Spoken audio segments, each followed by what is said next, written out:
कई बार वो के कहावत है, 12 साल पीछे तो कुरूड़ी की सुनी जाए। तो कमी किसी की नहीं है, कमी जो 12 साल में रही है वो हम ही लोग थे जो कांग्रेस के अंदर थे। कोई नेता, कोई वर्कर, कोई कुछ भी, सबकी जिम्मेदारी थी कि संगठन बने। 103 ब्लॉक अध्यक्षों में एक भी महिला का नंबर नहीं आया, क्योंकि ये ब्लॉक अध्यक्ष का जो काम है ये थोड़ा 24 आवर सर्विस है। क्या महिला 24 आवर सर्विस नहीं कर सकती, काम नहीं कर सकती, भारी काम नहीं कर सकती? महिला सब कुछ कर सकती है। ये सारे देश को महिलाएं चला रही हैं। और आगे अगर जनता बढ़ रही है तो भी महिला की वजह से ही बढ़ रही है। अगर मान लो मेरे को डिसिप्लिन में रहना ही नहीं और मैं चाहता हूँ कि अपनी मर्जी से ही सब कुछ करूँ, तो फिर मेरे को थोड़ी बहुत तकलीफ भी होती है। भूपेंद्र सिंह हुड्डा का बयान भी है, मैं सुना नहीं है, लेकिन कोई भी व्यक्ति संगठन से बड़ा नहीं होता। पगड़ी में सिक्खी नंबर 2 पे है। सिक्खी गुरु नानक के उपदेश में है, उसकी शिक्षा में है। जो गुरु नानक को की शिक्षा और उपदेश को नहीं मानता वो सिख कैसे हो जाएगा? ये तो बहुरूपिया जनता पार्टी है ना। सैनी साहब यहाँ पे क्यों नहीं पगड़ी बांधते? नकली सिख जो है उसको क्या सिख पहचानते नहीं है? तो नकली सिख कौन बनाता है? या तो आरएसएस बनाती है, राष्ट्रीय सिख संगत बना रखी है। वैसे सिख खालिस्तानी है। यहाँ आए तो हमारे चीफ मिनिस्टर ने कहा था ना, याद है आपको, अगर आंदोलन करें तो वो खालिस्तानी है, वैसे पगड़ी बांध के तो पीछे पीछे हो लो। आरएसएस कोई देश से बड़ी चीज़ थोड़ी है कि उसको बिना रजिस्ट्रेशन के ही अरबों खरबों रुपये खा रही हो। इतनी बड़ी बड़ी बिल्डिंगें बना रही है, क्या वहाँ पे वो क्या कहते हैं, जो ये मनी लॉन्ड्रिंग नहीं हो रही है? भले ही 12 साल लगे हों, लेकिन कांग्रेस पार्टी को ब्लॉक अध्यक्ष मिल चुके हैं। इस जो आज लिस्ट आई है उसमें 103 ब्लॉक अध्यक्ष को जगह मिली है, लेकिन 4 जिले अब भी ऐसे हैं जहां पर ये पदाधिकारी नियुक्त कांग्रेस नहीं कर पाई। हमारे साथ असम से पूर्व विधायक है शमशेर सिंह गोगी, उनसे जानेंगे कि जो ये संगठन विस्तार हुआ है, कांग्रेस को आखिर 12 साल इसको बनाने में लगे, इतना लंबा समय क्यों लगा प्रधान जी? देखो, जो हुआ है उसको सोचो। कई बार वो के कहावत है, 12 साल पीछे तो कुरूड़ी की सुनी जाए। तो कमी किसी की नहीं है, कमी जो 12 साल में रही है वो हम ही लोग थे जो कांग्रेस के अंदर थे। कोई नेता, कोई वर्कर, कोई कुछ भी, सबकी जिम्मेदारी थी कि संगठन बने। नहीं बना तो सबकी जिम्मेदारी है। अब बना है तो उसकी राव नरेंद्र जी को मैं बहुत बहुत बधाई देता हूं कि उन्होंने कोशिश करके इसको सिरे चढ़ाया है। जो थोड़ी बहुत रह गए वो भी 2-4 दिन में हो जाएंगे। हो सकता है कोई लीडर बाहर अंदर हो, कुछ अंडरस्टैंडिंग होने में। और अच्छी बात है, जहाँ पे कंट्रोवर्सी है उसको 2 दिन रुक के भी बना लिया जाए तो कंट्रोवर्सी नहीं होनी चाहिए। जी, 103 ब्लॉक अध्यक्ष चुने गए हैं, लेकिन जिस तरह से आप लोग भारतीय जनता पार्टी पर विभिन्न निशाने साधते हैं, वहीं भारतीय जनता पार्टी के लोग भी कह रहे हैं कि 103 ब्लॉक अध्यक्षों में एक भी महिला का नंबर नहीं आया। जो मैंने पूरी लिस्ट नहीं देखी है, हो सकता है, लेकिन महिला कांग्रेस अलग से है जी। और महिला कांग्रेस के आदमी जो सेवा दल है उसके अंदर भी हैं, सब जगह हैं इसमें। क्योंकि ये ब्लॉक अध्यक्ष का जो काम है ये थोड़ा 24 आवर सर्विस है। क्या महिला 24 आवर सर्विस नहीं कर सकती, काम नहीं कर सकती, भारी काम नहीं कर सकती? महिला सब कुछ कर सकती है। ये सारे देश को महिलाएं चला रही हैं।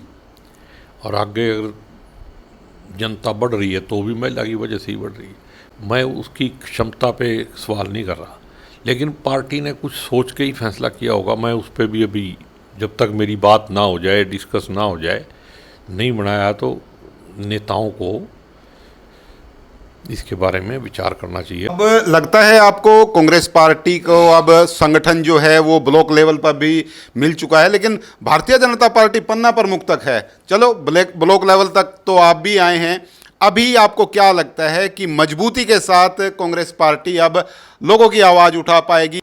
यानी पहले से भी हम लोग सरकार के खिलाफ आवाज़ उठाते रहते हैं। अब और संगठित तरीके से बनेंगे कुछ, और अभी जैसे आगे विस्तार होगा, कमेटियां बनेगी और भी शायद मंडल भी बने। पीछे एक बार चर्चा हुई थी, अभी प्रधान जी से मिलेंगे तो पता चलेगा। परमिशन पॉलिटिक्स को लेकर कांग्रेस पार्टी में आवाज़ तेज है। अध्यक्ष की तरफ से एक लेटर जारी हुआ है कि कोई भी सांसद है, विधायक है या पदाधिकारी है, उसको परमिशन लेनी पड़ेगी कोई भी कार्यक्रम करने के लिए। इसको कैसे देखते हैं आप? मैं कहता हूँ क्या दिक्कत है वैसे, अगर आप डिसिप्लिन में रह के काम करना चाहते हैं और पार्टी की दिशा निर्देश को फॉलो करना चाहते हैं तो परमिशन समझ लो, या आपने सूचित कर दिया या टेलीफोन पे बात कर ली, तो उसमें दिक्कत क्या है जी। लेकिन हो सकता है भाई, अगर मान लो मेरे को डिसिप्लिन में रहना ही नहीं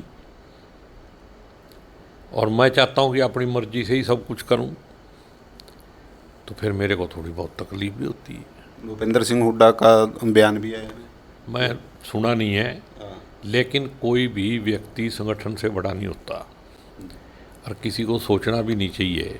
मैं तो इस बात के लिए हमारी पार्टी का जो प्रधान है उनको बधाई देता हूं कि उन्होंने ऐसा स्टेप लिया और जरूरत दिखाई है। तो कांग्रेस वालों को भी थोड़ा डिसिप्लिन में रह के, बीजेपी से लड़ाई है, आपसी लड़ाई बंद करनी चाहिए और एक मत होके एक पेज पे आके बीजेपी के खिलाफ लड़ाई लड़नी चाहिए। तभी तो देश हित में आप लड़ाई लड़ पाओगे, तभी लोकतंत्र बचेगा, तभी संविधान बचेगा, वरना तो सत्यानाश हो चुका है। मुख्यमंत्री हैं हरियाणा के नायब सिंह सैनी, लगातार पगड़ी में देखे जाते हैं। पंजाब में भी उनके कई प्रोग्राम होते हैं। आप भी सिख समाज से आते हैं, तो अच्छे लगते हैं पगड़ी में? देखो ऐसे है, मैं नकली आदमी नहीं हूँ, मैं सिख समाज से आता हूँ, लेकिन किसी कारणवश मेरे को बाल कटवाने पड़े, मैं उसको कभी अपने आप को बेचारा दिखाने के लिए भी शो नहीं करता। और मैं इस बात में विश्वास नहीं रखता, पगड़ी में सिक्खी नंबर 2 पे है। सिक्खी गुरु नानक के उपदेश में है, उसकी शिक्षा में है। जो गुरु नानक को की शिक्षा और उपदेश को नहीं मानता वो सिख कैसे हो जाएगा? ये तो बहुरूपिया जनता पार्टी है ना। सैनी साहब यहाँ पे क्यों नहीं पगड़ी बांधते? नकली सिख जो है उसको क्या सिख पहचानते नहीं है? तो नकली सिख कौन बनाता है? या तो आरएसएस बनाती है, राष्ट्रीय सिख संगत बना रखी है। वैसे सिख खालिस्तानी है। यहाँ आए तो हमारे चीफ मिनिस्टर ने कहा था ना, याद है आपको, अगर आंदोलन करें तो वो खालिस्तानी है, वैसे पगड़ी बांध के तो पीछे पीछे हो लो। आरएसएस कोई देश से बड़ी चीज़ थोड़ी है कि उसको बिना रजिस्ट्रेशन के ही अरबों खरबों रुपये खा रही हो। इतनी बड़ी बड़ी बिल्डिंगें बना रही है, क्या वहाँ पे वो क्या कहते हैं, जो ये मनी लॉन्ड्रिंग नहीं हो रही है, उसका हिसाब क्यों ना दें? और क्यों जेड सिक्योरिटी उनको मिले जब वो रजिस्टर्ड ही नहीं है देश में? अरे मैं कहता हूँ कोई आदमी एंटी कंट्री काम कर रहा है और वो अपने आप को रजिस्टर्ड करता है, तो कम से कम वो विश्वास तो रख रहा है संविधान में। ये तो वो संस्था है जिसको संविधान में विश्वास नहीं है। अगर है तो इनकम टैक्स कहाँ सोया हुआ है? इतना पैसा कहाँ से आ रहा है? आपके तो 10 रुपये इधर के उधर हो जाए तो नोटिस आ जाएगा। आरएसएस के अरबों खरबों रुपये इधर के उधर हो रहे हैं और पूरे वर्ल्ड में ये खर्चा कौन दे रहा है? तो इसकी पार्टी को मुद्दा बनाना चाहिए। जहाँ जहाँ कांग्रेस की सरकार है, जो पीछे गलती हुई कि इसको बैन किया था, इन्होंने एफिडेविट दे रखा है कि हम राजनीतिक कार्यक्रम में हिस्सा नहीं लेंगे, ये ले रहे हैं, तो इन्होंने अपना ही एफिडेविट ख़त्म कर दिया, मुकदमा दर्ज हो सकता है। जी चलिए, शमशेर सिंह गोगी जो पूर्व में विधायक हैं वो हमसे बातचीत कर रहे थे। आज जो कांग्रेस पार्टी का संगठन विस्तार हुआ है, ब्लॉक अध्यक्ष बने हैं, उनको लेकर बातचीत की है। साथ ही जिस तरह से परमिशन पॉलिटिक्स कांग्रेस पार्टी में इस समय चल रही है, उस पर कहीं ना कहीं दबे शब्दों में निशाना भी साधा है। विभिन्न तरह की बातें हमने इनसे की है, क्योंकि बेबाक बोलने के लिए जाने जाते हैं। आपको ये खबर कैसी लगी कमेंट के माध्यम से बताएं। विश्वपाल राणा, नमस्ते करनाल के लिए करनाल।